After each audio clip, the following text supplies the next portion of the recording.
This is the Mountain West Connection show. Finally, we're up and going. MWC Connection. That's our website.com. Mountain West Connection Facebook. MWC Connection Twitter. Hopefully the thing song was rolling because we're recording a new way tonight because our regular way has not been too happy over the past month, and I'm getting pretty upset. But I'm joined by Chris, who can enjoy and expound upon those frustrations we're having tonight. I'm angry. So am I. Is that what I was supposed to do? Sure. Yeah, I don't know. Blog Talk Radio says they're great things. They email me, say, hey, why don't you connect hardwired to your wall? Hey, I did that. It didn't work. Nobody could hear me. Chris could talk, but I couldn't join as a show host. Testing your mic worked great. Oh, you're doing this way? Great. Everything looks good, but nobody can hear you. So that doesn't work very well, does it?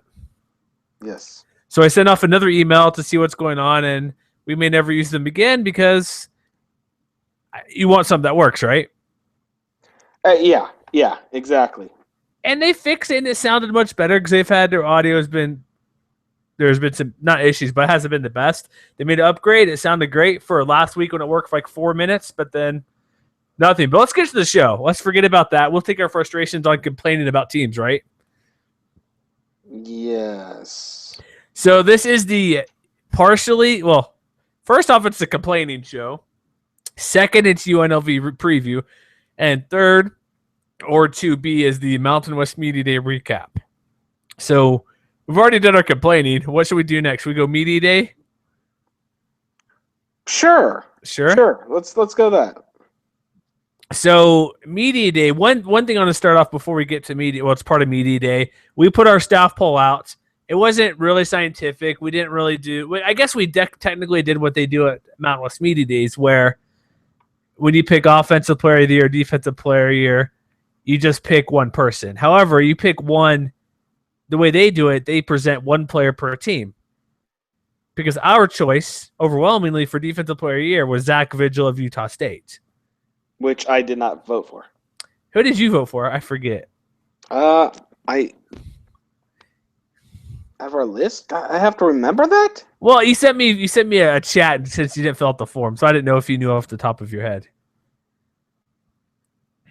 I want to say Ian Sayal, I think you put. Ian Sayal, I think. Yeah, I want to say I voted for Ian Sayal. I think you did as well.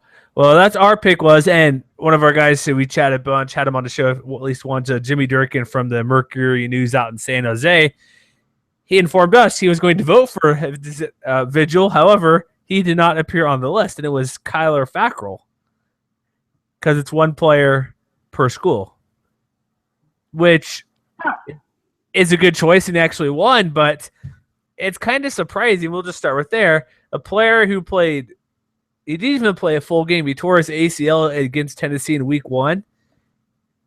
Obviously, he was an NFL draft pick. He was in the top, possibly first or second round pick for extremely early projections last year, but I think that is quite surprising. He was the defensive player of the year. Yeah, I it surprises me, but at the same time, it doesn't. I felt the defense in this league so deep. You could have put, I don't know what every team put up. We just know Utah State put up only Fackrell because that's what it was.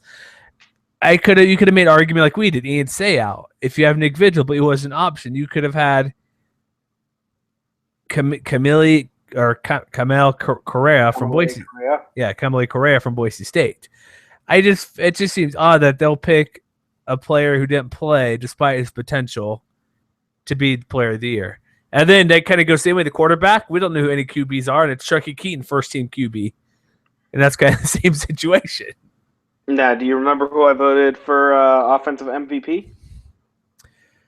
I'm trying to look at that our Google chat we had, and I'm trying to rewind back up to it. I do remember this. Rashard Higgins. Nope. Donnell Pumphrey. Nope. Or people call DJ Pumphrey. Apparently that's a new thing. You didn't do Jarrell Presley, did you? I did not. Who else did I put on the list? Oh, Max Whittick. Yes. Max Whittick, who apparently Norm Chow, who we know is high on, says, he reminds me of Carson Palmer.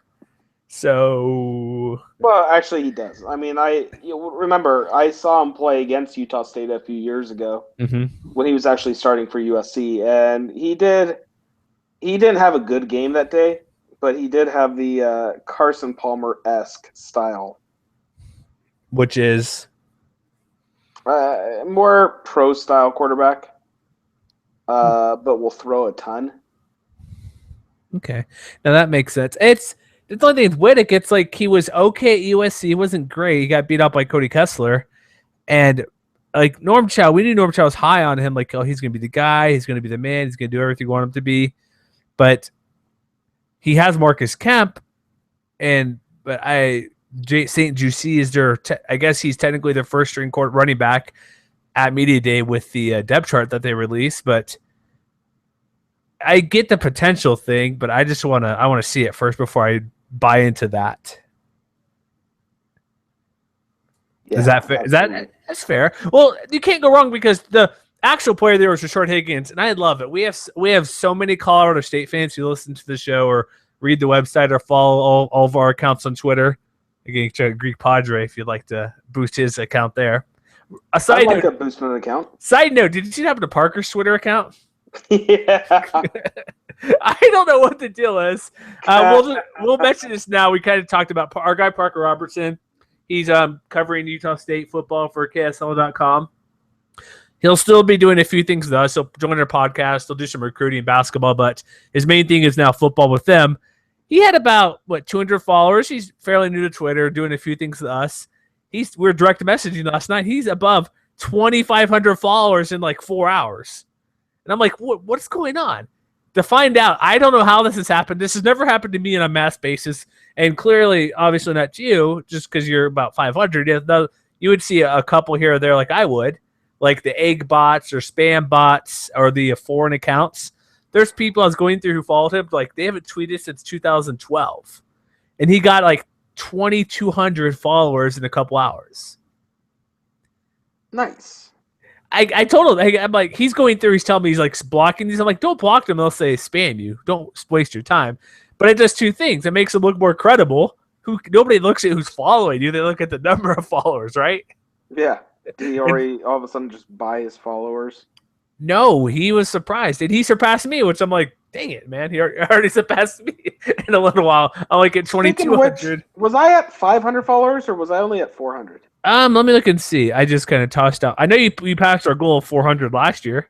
Okay, so yeah, because I'm at 444 right now. 445. I just tossed. I wasn't sure 400 or 500. So I just think it's hilarious. Like I don't know how it happened. I was going through just to see what it was, but I've never seen that. I don't think I know you can buy followers, but I don't think he cares about that too much. I don't think Parker would intentionally buy followers. Yeah, making fun of BYU like you and me, yes, but buy followers, no. No, that's like the easiest way to whore out ourselves to buy followers is get all BYU people pissed at us and get everybody else happy with us. Did you like my joke I made on Twitter about that, right? No. Oh, you didn't? Okay, so here's the deal. As the show goes clearly off topic, we're going to be a long show tonight anyways. At Big Ten Media Days, most of the conference, like Big Ten, SEC, and ACC, have their requirement where you got to play a Power 5 team on a non-conference schedule, which is perfect. SEC, they kind of flip-flopped, and ACC said BYU no, then they said yes, you count, which is fine, great, because if you think about it, BYU is better than playing Indiana or Illinois in your schedule if you're from the SEC. So if you want a better team, they clearly are a better team than a good portion of these bottom Power 5 teams like Colorado and so forth. However, they get included. That's great. Big Ten does the same thing. And there's some dude on Twitter. He's a smart guy. I know he's poking fun at the University of Utah and TCU because he's like, well, only 8 teams elected TCU as a Power 5 team and only 10 for Utah. But yet he goes off and says 44 include BYU P5 equivalents. And do you know the easy joke for this? Or should I go? I remember Parker's joke about being BYU essentially being friend zoned. Oh, there's that one. That's a great one as well. I asked, where does the check come with being recognized by those 44 schools? Is there any pay bump anywhere along the lines? Show me the money. I thought that was great. Then people attack me, and then our good friend Brett Hine, he does stuff from English to phone. I'm surprised he kind of jumped on me about this. He's like, well, they get to play LSU and Mississippi State, these great teams, Michigan State coming home and home. Like, that's great. I'm not Yeah, but denying they it. don't have to pay BYU for it since they're Power 5 equivalent. True. But also, like, yeah, they'll get a good paycheck going to Houston to play LSU, but that doesn't make up any difference. I'm surprised he didn't get the joke. I'm poking fun, which is fine. I know it gets under people's skin, but it's sitting there right for me. Come on, how much easier could that be? And You know what this is going to turn into, right? And this is obviously me wishful thinking, but in all actuality, right? As the Big 12 weekends or the ACC weekends and Florida State and Georgia Tech are snapped up by the SEC or something like that, some next conference expansion just completely blows everything out of proportion, right? mm-hmm. You do realize that as long as Boise State, Utah State stay good and everything like that, and the Mountain West as a whole stays better than the AAC, they're going to be looked on as the next Power 5 conference, right? I would hope so, because there's a time during the BCS Which means BYU would still be left out. Because there's a time the Mountain West actually qualified for the exception to be BCS, but they never made that assumption or promotion for a seventh power team a couple years ago. So, whatever. I just felt that was a funny joke. So let's get back. We go from, what do we go? Twitter followers to jokes Mountain West Media Days. That's all this thing is. Oh, Colorado State fans. That's what I'm getting at. They are a passionate part of our community, and they let us know about it because our vote. That's an understated opinion. CSU fans. Okay, so if I have to rank the intense passion about certain fan bases, right? I'm going to go ahead and put Colorado State fans at the very top here. Mm-hmm. And I think because they've been in the Mountain West since day one, and they just have, some of them especially just have some serious hate going on. It's pretty awesome. And not towards us, but towards other teams in the conference. A little bit toward us, or maybe toward me a little bit. Maybe towards you. Probably a little bit towards me because I'm Boise State homer. Naturally. But then after the CSU fans, then you have the Boise State fans. And then after that, then you have the San Diego State fans. And then afterwards, it just kind of follows suit. But those Colorado State fans, oh my goodness. They're great. Yeah. Well, what I'm getting at is that our vote, what we did, we didn't do 1 through 5 or 1 through 3. I'm like, give me player of the year, 1 vote. And Rashard Higgins came in at 5th in our poll, I believe. He got 1 first place vote, probably by one of our CSU guys. So that's fair. That's fine. That's what we do. Then they get all on us like, oh, look who's wrong. First off, how can Rashard Higgins be 5th place on this list? I explained we did 1 vote. So if we did a top 3 or top 5, like just watch our top 50 list. What am I working for? It's not going to be a surprise if who's in our top 5. And I'll give you this now. Rashard Higgins is well above the top 5. Yeah. Absolutely. So if we, I'm like, there's no point in doing another top 3 or 5. We're going to have our list, roll it out every day. He's in the upper half of the top 5. So it's not a surprise, but that's kind of what I'm saying right now. The reason he came in 5th because only one person felt he's 5th. And it normally, any league, any conference, player of the year, offense, quarterback, or running back, almost all the time. So I don't get what the uproar was most of us picking Donald Pumphrey, who quite possibly could lead the nation in rushing yards this year. He could have more yards than Ezekiel Elliott, more yards than whoever Oregon puts out there, more yards than Devontae Booker at Utah, who's very good. He could be anybody that Baylor, if they run the ball, will put. You know what I mean? There's running back usually is the top choice for quarterback. So that's where we kind of got like, oh, you guys are terrible. Then when the media day comes out, it's Hollywood Higgins, number 1. And I felt that was a surprise. Yeah. Yeah, absolutely. But then again, it just seems that whereas the players who are going to essentially be MVPs are actually very few and far between this year, still between any three or 4 guys you can just kind of pick, and it really is not going to be a unanimous pick with any of them. Like even our vote for even all of our votes for offensive player of the year or supposed MVP, right? Even if you had 20 of us voting, which there weren't 20 of us voting, it still would not be unanimous or overwhelmingly favorite one person. Correct. And I just felt with the running back situation, it's going to be him because of what he brings back. Because here's the thing with Higgins. We all know he's great. He's likely probably the better pro than Donald Pumphrey. He was a Blitnikoff finalist, had better stats than any wide receiver last year in a lot of categories.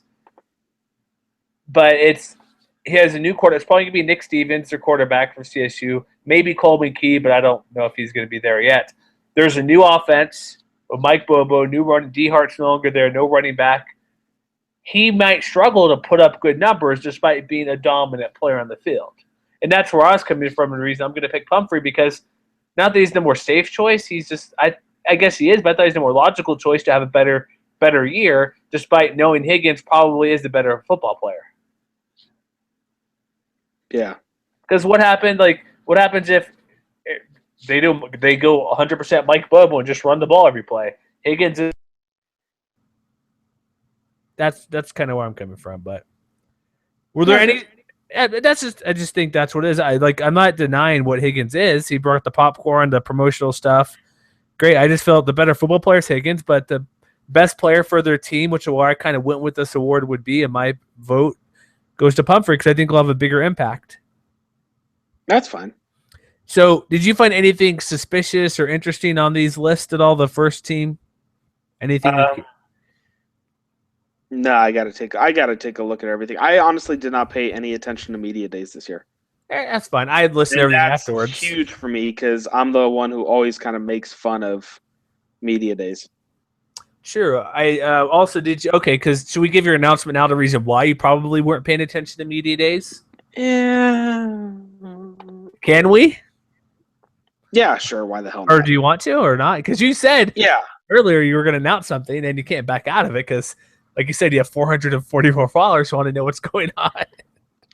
Yeah. Let's do it. And a few of them already know. A few of you, actually, a few of the staff members know. The listeners do not, and most of the people from the website do not. But Chris is moving to Europe to cover soccer. Yes, I'm moving to Europe. No, I am actually moving. I alluded to this back in June when I first got the job. I am officially, though, moving to San Diego County for a new job. Excellent. So that means the San Diego State fans can all gang up on me, right? Because I am a Boise State and UNLV homer, so that's like double negative for me in that area. No, wait, but flip it around. You also have the equal, if not greater, hatred toward BYU. This is true. So that takes away at least one of the marks. And nobody really cares if you hate UNLV except for basketball season. So that's kind of half. So it's almost even, right? Yeah, I guess. So that is the news. Do you want to tell them what you're doing? Does it matter? You can leave it at that. I prefer to not tell people what I do. It's a good plan. Some of you do know what I do, and kudos to you, but I'm not telling you where I'm working or anything like that. Well, I'm not saying where, but no, I'm not saying where. Okay, well, if you look at a good teaching job. Yeah. If you look at his Twitter account, it's not surprised he's a chemist by trade, so it's something in chemistry. Yes. So there we go. That's what's going on. He's going to. Are you already there yet, or have you found a place? No, actually, I moved Thursday. Oh, so, you did? If you want to help me out, move. I'm a bit far away to do that. I'm sorry. Ah, damn it. Is Matt Bain back in town from Atlanta? Can you give him a call? No, he messaged me like last week when I told him. He's like, oh no, just tell me. Then well, basically. He's like, I expect you to sit in the show for when Boise State and UNLV come to Viejas. Perfect. That'll be good. That's just fun. That's what we got. So you're moving. That's fine. You're moved, I should say. So that's good for you. Finally got that straightened out after hadn't been in Las Vegas for a while. So congrats to that. So let's get back to Put on Michigan to go to UNLV games. We have a guy. We have a guy? Yeah, we've got Keith. He does stuff for Hustle Belt, and he moved to Las Vegas, and he's helping us with UNLV football. No, I get that, but I enjoyed going to the games. Oh, I thought you said like who's going to do UNLV or something or go. No. Okay, I know we got a guy. Let's make it sure. That's true. UNLV, you're missing the Tony Sanchez situation, so I am, and there is a huge buzz. And hey, nice segue into our preview. It- There is a huge buzz about what's going on with UNLV football. Um, I'll tell you, last week they did make a big splash by unveiling. The new uniforms were unveiled, but this was the first real life look that we got at them. Yeah, we saw him a month or so ago, early June. Right, but like I said, we saw the black ones in person. Blake Decker and Penny Vea debut them. They look awesome. They did, yeah. They're great uniforms, and also kind of media day Mount UNLV thing. If Blake Decker's at media day, he has to be your starting quarterback, right? Because the depth chart was out and he wasn't officially listed as a starter. Right. Well, So I'm and assuming he is. I'd assumed that he was going to be the starter, but Well, so did I. A lot of teams still went back and forth. Like with Maxwell Smith at San Diego State's probably gonna be the starter. All sorts of stuff. One last thing, I put a lot of notes, but we don't need to go through those notes. We'll get back to UNLV because that word did work well. But did you like the 75 touchdown remark Max Whittick made? I did. So Max Whittick, I was listening to a ton of different interviews on Campus Insider. We made a huge. So if you want to spend time, there's like 60 videos, nothing too long. But Max Whittick goes, I want 75 touchdowns, 75 total touchdowns. That's 40 points a game. That's possible.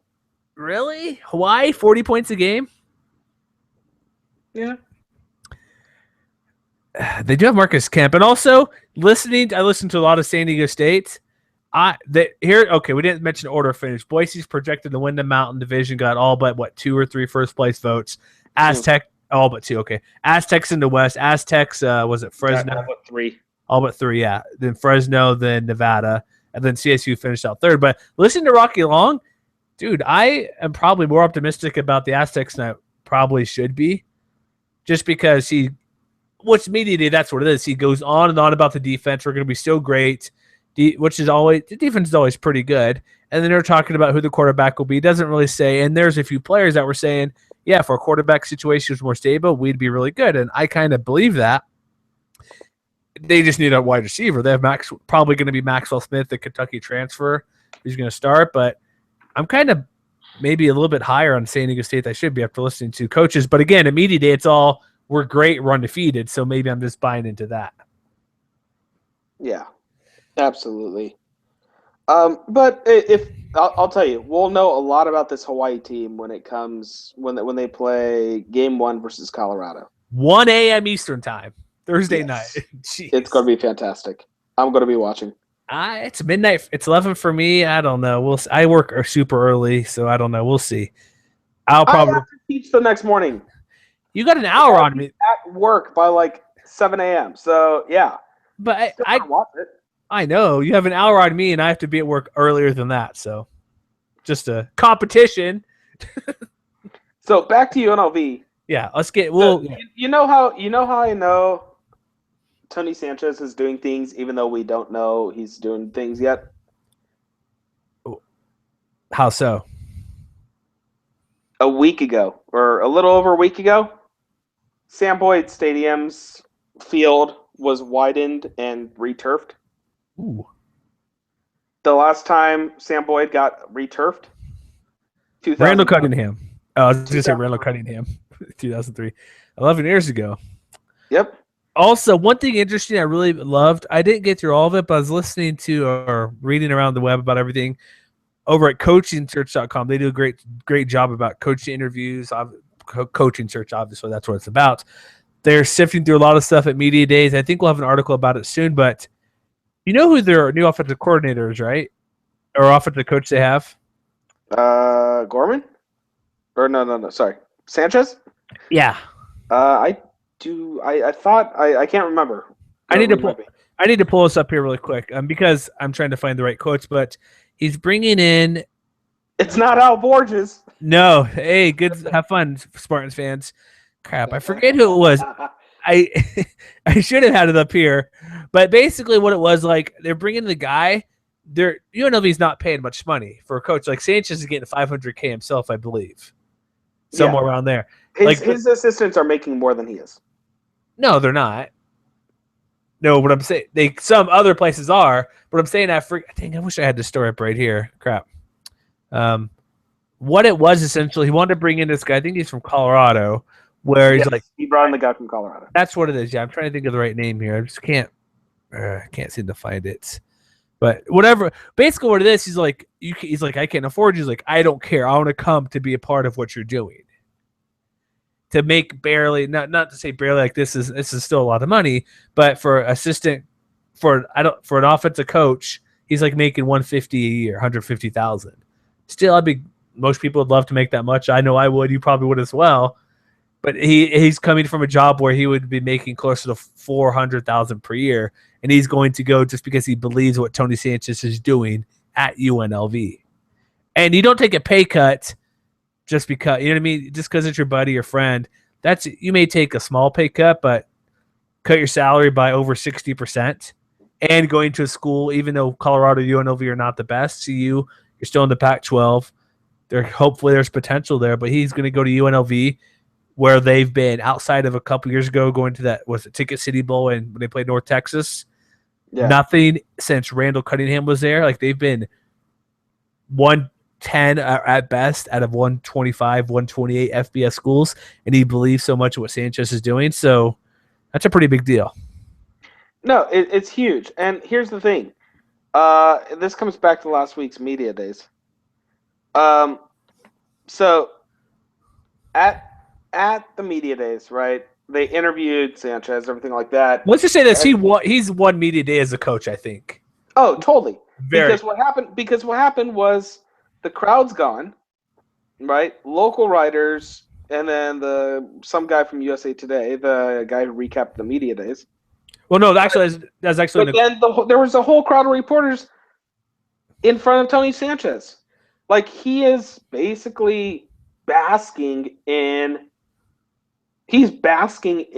media interviews. He's basically pouring energy into this program. And he's not the guy just because he came from high school to do this. He was at the best high school program in the country for the past 5 or 6 years. Top 5 at worst, where he was undefeated in state, I believe, every year was there, won 5 or 6 straight Nevada State titles, was the national title team last year. So it's not like he's not used to having a lot of media. Maybe not as much, but he's not the new coach who's just be nice just because he's the new coach in town to get the love from the local media. He's saying things like, heck, yeah. He's like, yes, Bishop Gorman had better facilities at probably half the Mountain West schools. He up and says it, so people want to hear what he has to say. He's let the players back on Twitter. Good. As long as you're responsible and don't be stupid. Absolutely. He's kind of tried to rally the community. I mean, he and some of the football players have done a couple signings around Las Vegas already before the season started. Yeah, it's the team. Here's the thing. We'll kind of mix in our preview with them, but he's energetic as he should be. He's a younger guy. He's from California. He's at a good program. If he can get, I believe he has one guy already for 2016 from Bishop Gorman. I know he lost a guy last year that was on the fence. But if he can get 1 or 2 guys there, he has connections. Who cares what you want to say about the guy who he knows from the UFC? Who knows if he'll donate money to UNLV football? Who's that guy again? Fertitta? Fertitta, okay. Who knows? They know they got the tennis facility there. Their name's on the building in a few places. Money may or may not come for him. That's whatever. Great if it does. If not, he's not counting on it. As he said it multiple times, like it is when he got signed for his press conference, saying it's a community thing. He wants to keep the guys in state because any school you're at, if you get the top players in the state in your state, Nevada, California, or your area, you're going to be better than not. You don't want to lose those guys. So he's building off the community and the talent. And how's this? Just a few weeks ago, he just beat a recruit out from Inland Empire, California, so from Redlands. He beat a recruit out over UNR. Yeah, the linebacker is one of the best in the state, and he stayed with the state UNLV. He's passionate. there's going to be a lot of excitement there, and it'd be great if they can improve. They're in the West, which helps. West is down, and every team, like, there's a quarterback issue. There's only a couple teams returning quarterbacks. San Jose State, we talked about last week, they have potential, but they're not there yet. Fresno State, they got Zach Greenlee probably. They do have Martez Waller, great running back, a couple good defenders that are good, but they're still kind of figuring out who they are after Derek Carr, Isaiah Burst, all those type of guys leaving, Devontae Adams, excuse me. They have teams to beat. Hawaii, we don't know. You're high in Hawaii. I'm kind of, but still, they haven't been very good. So there's chances for them to maybe steal wins or be good. And if they buy into it, they'll play harder. It's just he's doing the right things in the area. He knows the right people to get a hold of. He knows every college coach anyways about that high school stuff because they all came to Bishop Gorman to recruit. Notre Dame, USC, Texas, schools from the ACC. They're all coming there to check out who those guys are when you have the best high school team in the country. So let's go into this team period. So we can assume that Blake Decker will be the quarterback. Yes. Decker was not great last year. But at the same time, he was, Nick Sherry was the other guy. Sherry didn't do anything. Decker kind of came into his own by the end of last year. Only 58% completion rate, 15 touchdowns, 18 interceptions. That's because more or less Decker has a trigger arm. Well, and you're down. Well, yeah. He's got a trigger arm, and he wasn't really throwing to the right people at all at the time. He wasn't always making the best decisions. And I'm wondering how that will change because they had two of the best receivers last year, Devontae Boyd and Devontae Davis, correct? Yes. Right. But here's the thing. Decker threw to Boyd. I better quote myself there. Yeah. Decker threw to Boyd last year more than he threw to Davis. Well, Davis was hurt a little bit too, I believe. Davis was hurt a little bit, but I mean that's still a good 25% difference.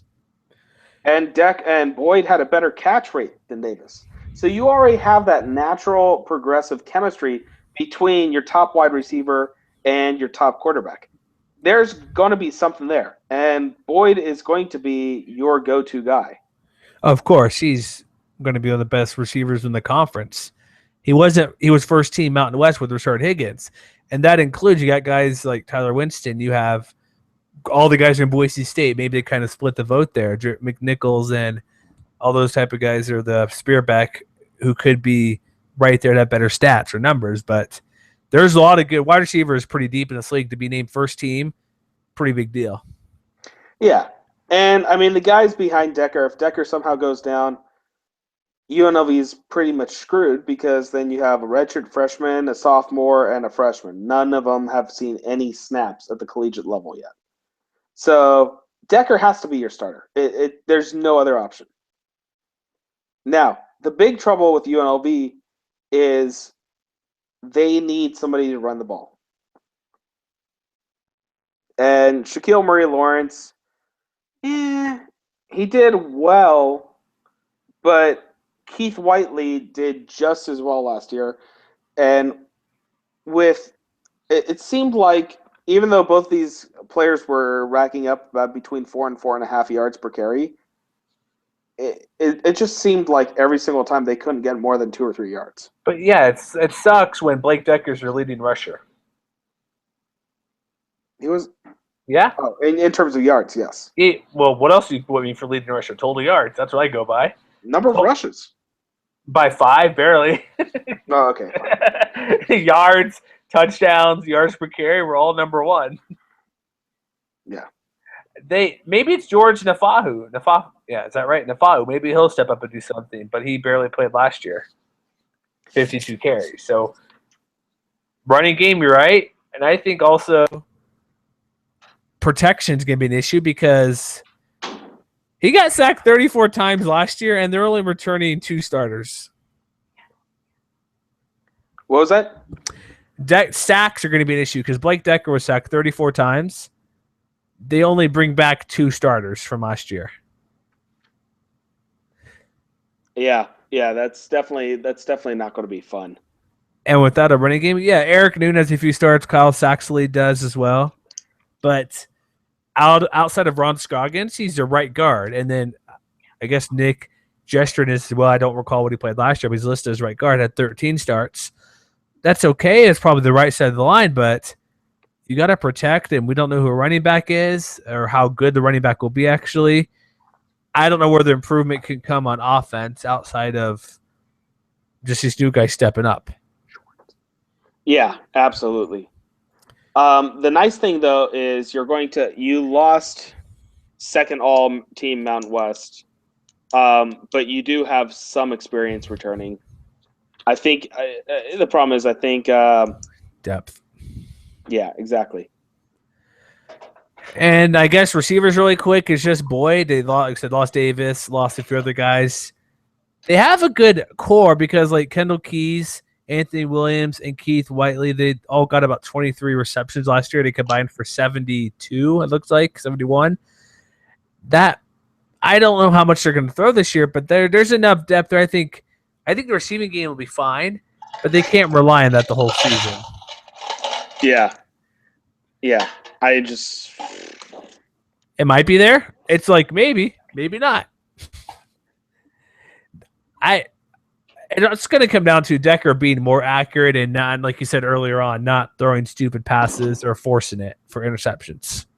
Yeah, and I think this will be the difference with Tony Sanchez and Bobby Houck. I think we'll get to see in game how much Sanchez adjusts from his high school style of gameplay to a college level, if he adjusts, or if he tries what Houck did, which was do the same exact thing except worse because you have less talented players. Wait, do you recall what offense did he run at Bishop Gorman? Because I didn't think to look at that. What was he running there?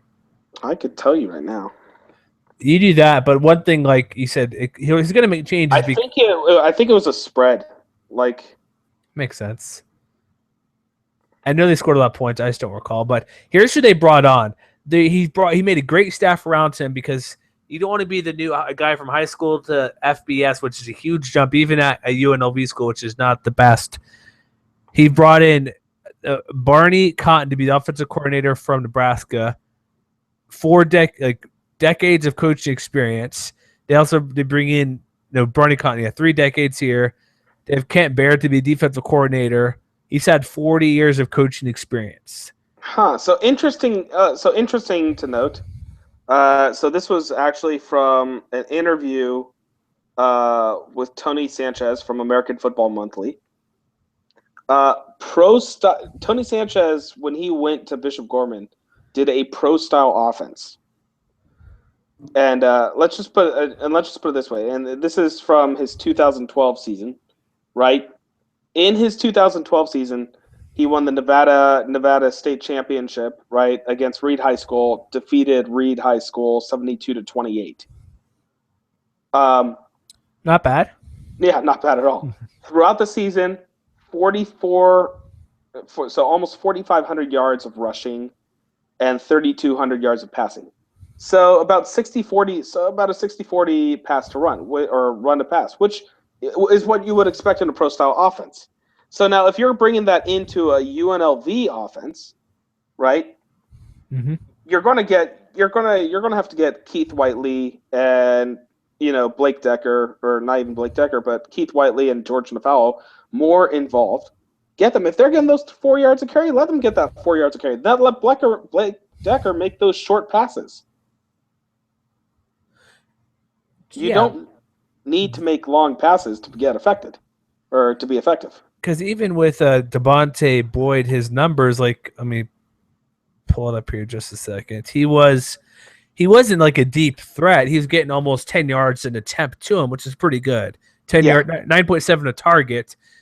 And what he caught, he's probably getting higher than that. So here, I'll do the math right now. So I can actually pull it up here for CFB stats. I was looking off our good friend Bill Connolly. Probably 15 yards per catch. Yeah. So we know he is their deep threat, and that was one of the best in Mountain West, 15.2. He needs to get more touchdowns, But I think it's gonna come down to like we could say it comes down. It's very simple in football. Not that we're talking down or think people are dumb, but if they can protect Decker and he makes smarter throws, that's all it comes down to. But they need an offensive line, which they don't have at the moment. And Decker is not shown to be consistently throwing accurate or making the best decisions.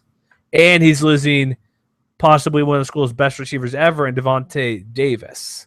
But he's getting a new receiver who was a freshman last year, who's proven to be and who has the potential to be the best receiver in UNLV history. Oh, he probably is. I'm just saying, look what they're losing, what they're coming back, and going with the questionability of his. But I'm just saying, you're just saying, oh, receiver for you're saying a receiver or worse receiver. I'm saying, no, the two aren't different. The two are actually pretty much the same. And you saw it last year. Well, I just mean they're losing one of those guys. They don't have both. Yeah. So who's going to be that second guy? I'm saying you have two. No, I get it. Two great guys. You lose one. Where's that production going to be made up from? They may have it. They may not. They lost two of their top three receivers, but Micah Matili had only 29 catches. So, and the defense, I think that's the real concern because their defense has never been very good. And they're losing their top three of their four defensive linemen. They do get all their linebackers back. They do get Penny Villa back in the secondary. But they have to have their linebacking be the best part of this defense. And that looks to be because they're rebuilding that front defensive line. And that's going to be an issue against when they play San Diego State, when they play San Jose State, who has a good running game, when they play Nevada's pistol offense, when they go against Martez Waller. Those will be issues they need to fix quickly. Right. And so obviously you have a very, very, very experienced linebacking core who played pretty well. The problem is your defensive line wasn't exactly great, but that being said, they do have their best defensive player last year. In my opinion, even though Brandon Willis and Cio Vaseo made more plays, Sonny Sanatoa, his name was being called consistently every single week. And so it's nice to have him back kind of as a defensive leadership along with Penny Villa and the linebacking core. But this defensive line they're all young and they need to learn to get a push up very quickly. One guy they do have that could help right away, they got a 3-star JUCO transfer, Ryan McAllen, who you'd hope he can see the starting lineup or at least be a key guy in the rotation. He could bring in some experience, but it's pretty lacking for else who they have. And that is going to be a problem. And like what I said, who they're playing, they need to be fixed right away. And I don't know how well they can do that or how soon they can do that. Yeah. The key to this UNLV defense this year is to not be as bad. and that's suck. No, that's a stupid thing to say. No, they could still suck. They just can't be as bad as they were last year. And if you look in front of it, and this is the new defensive coordinator who I think you were talking about, Kenton Bear is the guy you're thinking of, right? And he was the one who was in that interview. Kent Bear improved a Colorado defense from 117th to 101st, and then from 101st to 98th. It's improvement, but also they're not continue on that. They play in probably the toughest division in Pac-12 South. Arizona, USC, Utah. Utah finished fourth. I think they won 9 games.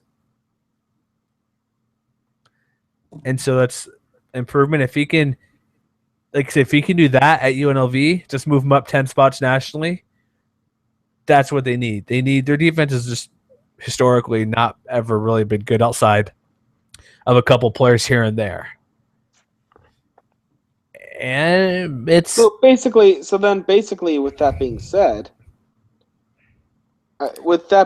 then that means that playing in the West Division is going to be beneficial for UNLV. Of course, that makes sense because last year, really quick, they gave up 6.5 yards per play, over 500 yards, exactly 513 per game. Cut out to 450. That could be huge. and that's just a moderate increase. Right. Should we get to the games? Shall we? Let's move on. Game time. Do do do. That's my sound effect. So they open up. Their schedule is not too kind.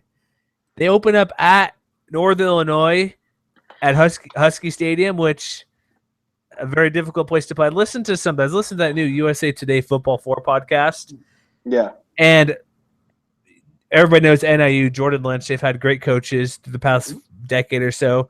This is just their conference schedule or record, but they've only lost I think 5 conference games in 5 years. I think they've gone 41-4 in the past 4 years or 5 years in conference play. Here's the thing. If I remember correctly, though, NIU is not predicted to win the MAC this year. Let's find out who they were. I don't recall. Has MAC Media Days happened yet? I thought they were still. Yeah, it happened late last week. Maybe I should check out Hustle Belt, see what they got going on. But I'm over at prestacian.com, which is a great place to see all the composites. Northern Illinois they're actually predicted to win the West. No. No, what I'm going by is by the magazine predictions. Do you have the actual media day pulled up? That was just one guy's vote. Hold on. Let me get to Hustle Belt. I'm there as well. The guy said Toledo was going to win the West. Okay, because the way it's put on here on pre-Stacian or Stacian.com, Northern Illinois is slightly ahead by Toledo, where basically they're first or second in every magazine. Phil Steele, USA Today, Sporting News. There's 3 and a couple, but yes, I was totally right. You were right. Yep. Toledo's supposed to win the West. Bowling Green is supposed to win the East. Here's something for you. Northern Illinois is supposed to be 3rd in the West. That's what the media picked. They did? Toledo 1, Western Michigan 2, Northern Illinois 3. I think if Northern Illinois is facing a down year this year, this is the year for UNLV, and it's not going to happen, but this is the year for UNLV to make at least a little bit of early noise and give Coach Sanchez a chance to kind of make a statement and show what he's all about. Well, the first 3 weeks at Northern Illinois, which, like I said, probably not a win, but if it's a down NIU team, the season opener, I think it'll put a scare. Yeah, a little scare. I think it'll be competitive. It won't be wasn't it a blowout last year? Something pretty bad.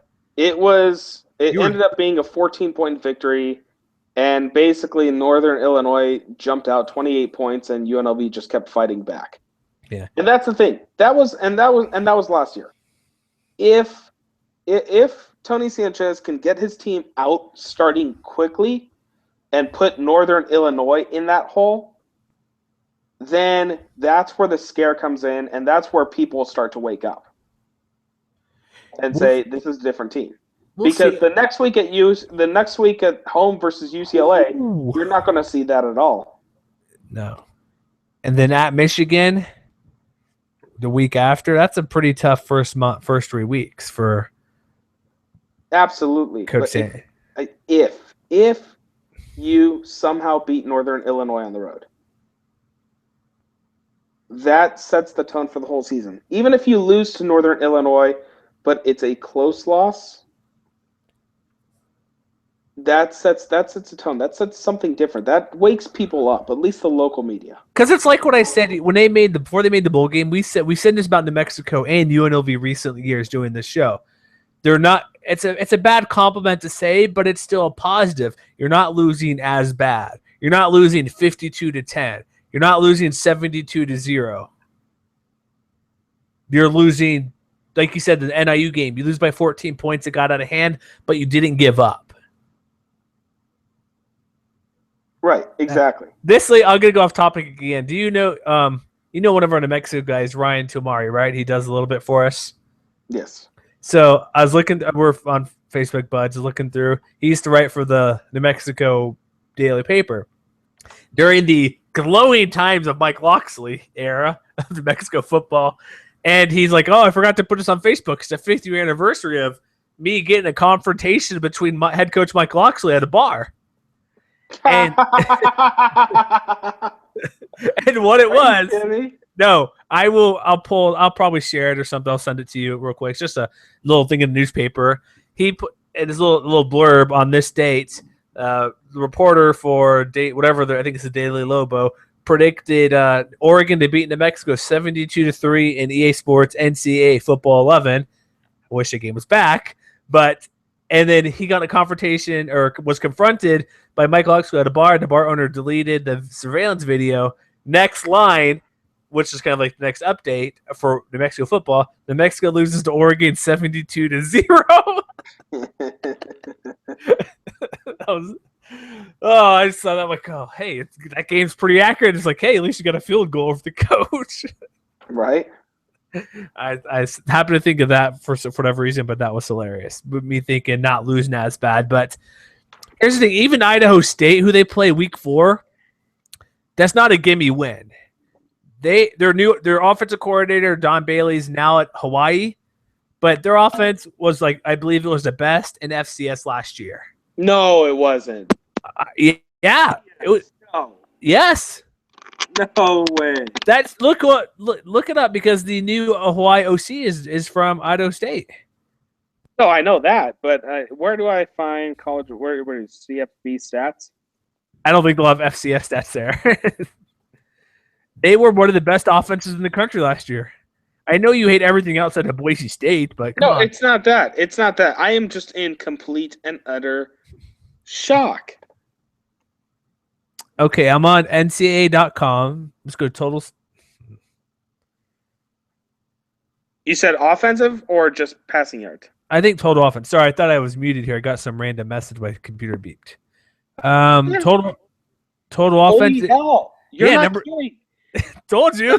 Justin Arias, our Idaho State, 4,076 passing yards. That's just passing yards. That's not even total yards. They were second in the country in yards per game at 562. The passing offense was 348 passing yards per game. Telling you. Oh my God! What was their rushing then? I gotta. What the hell? I'm so overblown. You have no idea because Idaho State has never really been a good team since the 70s. I realize that. 562 yards a game? Yes, I told you that. Yes. Jeez. They were more of a passing team because I'm on the stats right now. This is lovely podcasting. They're actually 23rd in rushing at 213 per game. And only Yale was better slightly, and Eastern Washington was much worse. Oh my! How? Hey, oh God. The Big Sky is the SEC of FCS football. Come on. Actually, yes. But that being said, It's Idaho State. I love this. Bengals. Can't comprehend. Okay, so I'm going to be nice and still say they beat Idaho State. Oh, me too. But it might be check that out on the Mountain West Network. That could be an interesting game. So they're probably 1-3 at that point. You know why? Idaho State plays Boise State the week before. Oh, interesting. So you can scout them. Thank you for volunteering that up front. Mm-hmm. They play at. We'll kind of. I know we've been going for a while. We'll kind of skip through these, but they go to Nevada, which I think is a ridiculous game because how can the Fremont Cannon be in week 6? The only other week 5. The only acceptable day when the Fremont Cannon can be played in October is the day where they're playing Boise State, October 31st. Nevada Day should be the day reserved for Fremont Cannon battle. Is that Nevada Day? October? Yes, October 31st is Nevada Day. Same as Halloween? Does it get overshadowed at all? Hey, it's a state holiday, therefore there's no school. Perfect. That's a great idea then. Think about it. Get Halloween off. But yeah, and then what's also worse, it's not even on TV, it's on streaming only, Mountain West Network. Stupid. Again, that game, it's a rivalry game. Anything. Who won it last year? I honestly don't recall. Is it Nevada, right? I'm assuming. What? I'm assuming it's Nevada. It's at Nevada. Okay. No. The who won the trophy went to the Wolfpack, right? Yeah, the trophy is at Nevada. I went to that game last year. It was painful. You're not gonna say Reno? No. I know how much you hate that place. 2011 field goal, Colin Kaepernick. Let's move on. Did you pay for it? All right, next. San Jose State. All these games. Win. Okay, win. Sure, it's at home. We're not gonna go game by game, but that's if they find a running back, right? Yeah. At Fresno's probably a loss. If we're looking at the midway point really quick, they're probably getting maybe 2 wins max. What was that?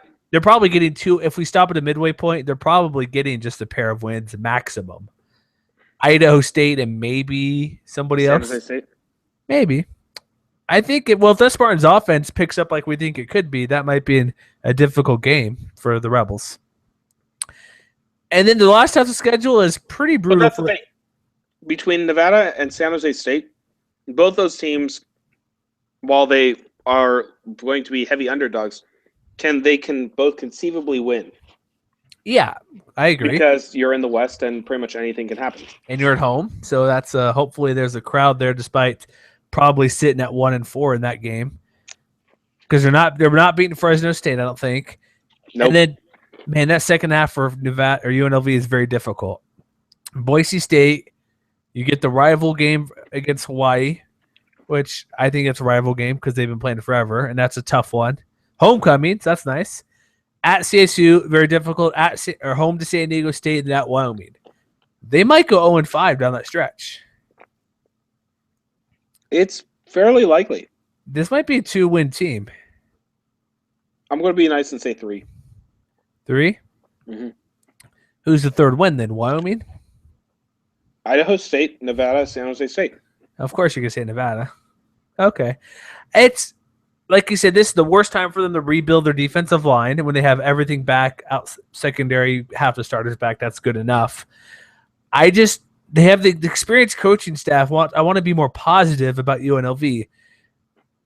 But unless they can beat Northern Illinois, there's not going to be much optimism. Because if they beat NIU, that's obviously great. They lose to UCLA, lose likely to Michigan. I think Michigan, they could keep it reasonably close because, at least for a little bit, I could be off my rocker, but Michigan's nothing special. I think they're bringing in their quarterback's going to be a guy who played at Iowa last year, I believe. He's going to be starting.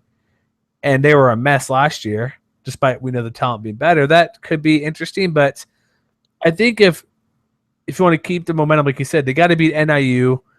If they can beat 3, if they can get, like, if I'm going real high end here, Northern Illinois could be a win. Idaho State, Nevada, if they can get 4 wins, if they're sitting at 4-4 at midway points, is that right? 5, yeah, 4. Or 4-3. That, you think that's possible? NIU, Idaho State, Nevada 3, San Jose State 4. It's 4-3. That would be probably the best case possible. Here's the absolute dream season, and you're going to laugh at me. 12-0. No, 6-7. They don't play 13 games. 6-6. Okay, walk me through 6-6 then. You're sitting at 4-3, right? NIU, Idaho State, Nevada, San Jose State, right? Mm-hmm. You beat Hawaii, and you beat Wyoming. Okay, depending on Wyoming, last game of the year, we'll see. Brian Hill and Sean Wick's a pretty deadly combination. True. But remember that UNLV had the random win against Fresno State last year. They did. I think it comes down to all the way back at the beginning of the show, the offense with Decker making better decisions and better decisions, improve that percentage and decrease the interceptions. Yep. And like I said, NIU is down, Michigan's down. There's chances to we're going to be probably more positive, probably could be, but I'm probably saying 3 wins is probably where they're going to be at. And then once Tony Sanchez gets his guys in there, they'll start improving. But I don't see, like, their schedule outside of Boise State and UCLA, they're probably not going to have too many blowout games because Michigan, I think that could be somewhat close a little bit. Nevada, they returned Don Jackson, but they still need a new quarterback. San Jose State, their rush defense is terrible, and anybody can do good against them. Fresno's getting better, but they're not exceptional yet. Hawaii might put points. CSU's obviously very good, but I don't see many teams like just stomping UNLV this year. And that could, like I said, they're not losing as bad. That could be the confidence where we're competitive, and then we'll know next year when we bring in more guys, better system. Sanchez understands what it is to be a head coach after a full year. Yeah. So I'm going to go and say they're going to probably be a 3-9 team this year. Mm-hmm. But they easily have the potential to go 6-6. Yeah, because they miss Utah State, which is pretty good. They miss, who else they miss? New Mexico, which whatever you want to say about New Mexico, they're an Air Force. Those two running attacks are just crazy. So, speaking of Air Force, we're done with UNLV here. They're sitting at 3 wins probably. Hopefully, I want every team to be good because that helps everybody out with so many bowl. It's our conference. Yeah, and with so many bowl opportunities, and likely whoever the champion of this league is likely going to a big time bowl game. We'll want to give everybody a chance. But did you read over what Troy Calhoun, very open on his comments about during media day in an interview with the Colorado Springs Gazette? Yeah, not too happy with Mountain West right now.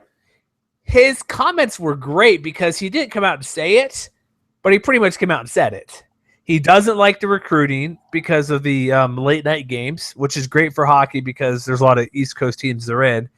He basically said they're forced to play at these late times. They're forced to do this because he compares it to what a cadet going to, Afghanistan? He's like, you're there or not, but you're going regardless. You know what I mean? You like it or not, but you're going to do your job. Doesn't like the TV payouts. Okay. And these are all vague, but you can clearly tell what he's saying. But then he kind of drops this. Why? Like, does it matter? We're in the Mountain West. Does that really help us or not? And that was quite interesting. And people in the comments like, well, maybe they'll drop down. Like, they're not dropping down because they're outside of 2 years ago, they're winning 8 games every year. They're not a team that's going to go 4 to 10 wins to 6 wins to 3 wins to 9 wins. They're a consistent 7 to 8 win team every single year.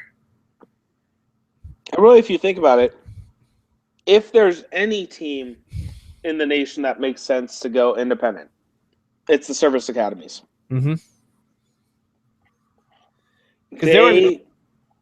Because their players are in a completely different schedule, not by choice. Yeah, they got the 18 credit hours. They don't practice 20 hours a week. They don't have time for film. They're extremely busy. There's no red shirt. And you're in it. Here's the quote I like. If you're a captain in the Air Force and you're assigned to Afghanistan, you're either going to be a conscientious objector or going to go. Am I right? Those are the decisions that are made in other sports, and you follow what those decisions are. Yeah. And it's kind of along the lines of the Mountain West or not. Should we be there or not? There was some matter. We're here. Yeah, so we'll do our best. There was some talk about them being independent in football and going to Missouri Valley for non-revenue sports. Seems kind of far-fetched, but that was a possibility. But it's just interesting. He just brings it. Calhoun says what he's going to say. Like the recruiting, and he's mentioning too, it's a university-driven league, and they're a school, but they're not really a university. You know what I mean?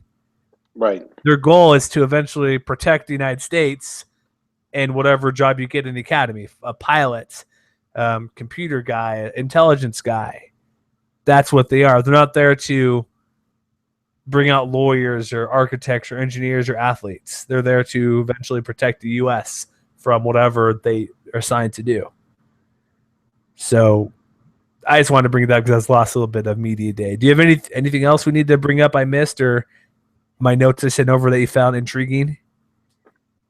I mean, Lenny Jones, that's kind of interesting. Yeah. Nevada D lineman wants to play tight end possibly. Austin Kafensis not necessarily eligible yet. Yeah, that's one too I was looking at. He's a QB, went to high school in Utah, like a 4 or 5-star guy. Followed Gary Anderson, who we know, coach Utah State, coach Utah, went to Wisconsin. He graduated early to participate in spring camp, was still, I think, 4th on the depth chart. Anderson goes to Oregon State. A lot of people think he's transferring back to Utah or Utah State, ends up at Nevada. And Coach Poland at Media Days is still unaware of what he'll be. If he's eligible, he will be in the mix to be one of the starting quarterbacks. Or quarterback. It's probably going to be, isn't it Nick Stevens the guy? Or is it Devin White for Nevada? I think Nick Stevens is CSU. I think it's Devin. I forget the name. It's getting late here, but he could be in the mix for a starter. And then Rocky Long, I guess, last thing, it's probably Maxwell Smith, but they're not going to make a decision until a week after camp starts. And so that's all I got. Did we cover everything? Did we talk about Rashard Higgins of popcorn? Hollywood Higgins. There you go. Excellent. I guess that's it for tonight, and we will attempt to. Should I give Blog Talk Radio one more week to see what goes on? Yeah. Because I'm peeved because they upgraded their quality, and it sounded good for when we talked about 5 minutes, right? Mm-hmm. So we'll see how that goes. Check out our show, our website, mwcconnection.com. Did you know New Mexico football starts Monday? That's tomorrow because we're recording Sunday night. So we got fall camp coming up. We still have our Utah State and Wyoming previews, so we'll have a couple of those guys on, probably Ben and Parker to chat about that, hopefully. But check out Greek Padre. Let's see if we can now get you to 500 followers. Or should we ask Parker secret code for spam bots to follow you? No, I don't want spam bots. Well, okay, that's at least not to respond to you, maybe to follow you. Yeah. So when are we going to do our big giant preview show? I was thinking about that. We already did do our big giant preview show, our early preview show, but when are we going to do our? We're going to have Robert Kalakua with us on the show, hopefully. Kekaula. If you can't pronounce his last name right, how do you expect him to join us? You introduce him? No, okay.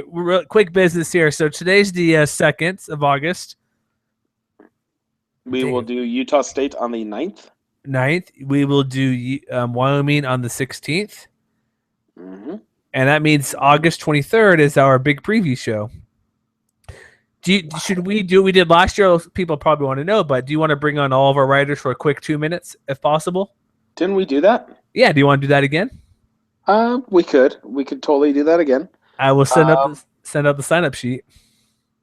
Another thought that I possibly had. What is that? Is just if we're still using Blog Talk Radio, have them randomly call up.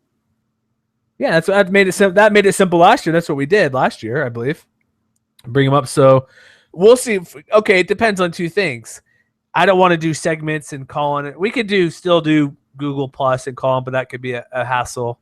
So we'll have some sort of show. Either it'll be a big preview show. Either emails will be coming in from our writers to give us their predictions, or we'll bring them on and we'll try to get Robert on as well. I'll probably email him in about a week or so to see what he can do. But that's our show. Football, it's so close. So close. And I'm hoping to have some good ideas. We have a ton of new writers, which is awesome. We have an NFL draft guy. That's pretty cool, right? Yeah. So if you like to draft, check out our first article on Ian Sale from a couple days ago. There's a ton of content. So what I'd recommend, follow us on Twitter, MWC Connection, Facebook, Mountain West Connection. Check us out there. We'll post things throughout the day, obviously. Our website, we're posting all day. So just if you want a certain team, follow them. They're all tagged that way. If you want to follow Nevada, UNLV, Boise, since we're biased every team, pick the team you like that you'll get the most coverage from. But check it out. And then our show, iTunes, of course, leave us a review. Stitcher, leave us a review. SoundCloud, we love SoundCloud. Blog Talk Radio, I'm about to kick you in the throat, possibly. Is that nice enough to say? Yeah, sure. We'll go with that. But again, thanks for joining us. MWCconnection.com, and we'll be back next week with our Utah State preview. Good night, everybody.